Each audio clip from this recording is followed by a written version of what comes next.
मित्रांनो, कल्पना करा, मीटिंग सुरू आहे, बॉस प्रेझेंटेशन देतोय, पण तुमचं लक्ष लॅपटॉपच्या स्क्रीनऐवजी 2 केबिन सोडून बसलेल्या त्या व्यक्तीकडे आहे.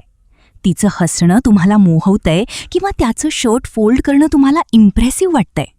अचानक तुमच्या लक्षात येतं की तुमचं मन आता कामात नाही तर कोणाच्या तरी विचारात गुंतलंय. इथे 2 गट पडतात, एक लग्नाळू आणि दुसरे लग्न झालेले ते दिल तो बच्चा है जी म्हणत स्वप्नांच्या दुनियेत जातात. तुम्हाला वाटतंय का हे फक्त तुमच्याच सोबत होतंय? मुळीच नाही.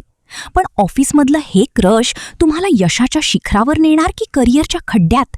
आज फायद्याचं बोलामध्ये आपण याच विषयावर अगदी रॉ आणि खरं बोलणार आहोत. सिनेमा विरुद्ध वास्तव, सिनेमा वर्सेस रियालिटी. सिनेमांनी आपल्याला एक गोष्ट मनावर बिंबवलीये, प्रेम एक तर कॉलेजमध्ये होतं किंवा ऑफिसमध्ये. ये जवानी है दिवानी असो वा कुठलीही वेब सिरीज, ऑफिस रोमॅन्स खूप ग्लॅमरस करून दाखवला जातो. मग आपल्यालाही वाटतं माझ्याही आयुष्यात अशी एखादी फिल्मी स्टोरी हवी.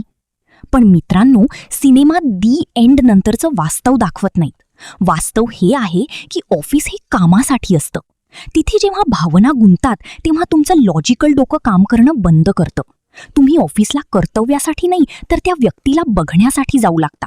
आणि हीच ती पहिली पायरी आहे जिथे तुम्ही स्वतःवरचं नियंत्रण गमावता. आजकाल आपण फसवणुकीच्या अनेक बातम्या वाचतो. विचार करा, त्या बातम्यांमध्ये असणारी माणसं काही जन्मजात गुन्हेगार नसतात. त्यांनी कधीतरी कुठल्या तरी भावनेच्या भरात पहिलं चुकीचं पाऊल टाकलेलं असतं. प्रेमाच्या नावाखाली अनेकदा तुमचा उपयोग अलादीनच्या चिरागसारखा केला जाऊ शकतो. कधी पैशांसाठी, कधी प्रमोशनसाठी, तर कधी चक्क ब्लॅकमेलिंगसाठी. तुमचं नाव अशा कुठल्या बातमीत येणार नाही याची काळजी आजच घ्यायला नको का? अविवाहित लोकांसाठी तुम्हाला वाटेल यात काय हरकत आहे, पण लक्षात ठेवा, जर ते नातं वर्कआउट झालं नाही तर त्याच व्यक्तीला रोज ऑफिसमध्ये समोर बघणं हा नरक यातनांकितका त्रास असतो. ज्या वयात करिअर घडवायचं तिथे तुम्ही हार्टब्रेक सांभाळत बसता.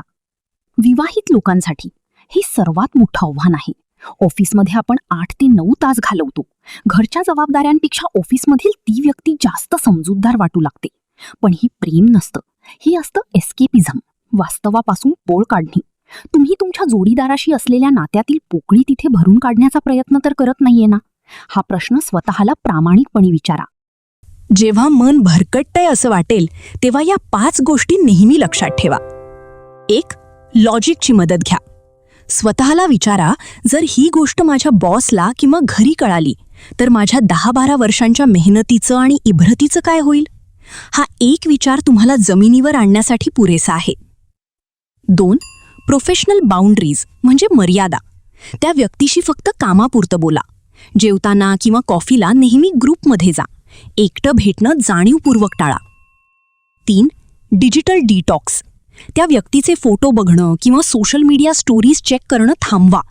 तुम्ही डिजिटली जितके जवळ जाल तितके मानसिकरित्या जास्त अडकत जाल.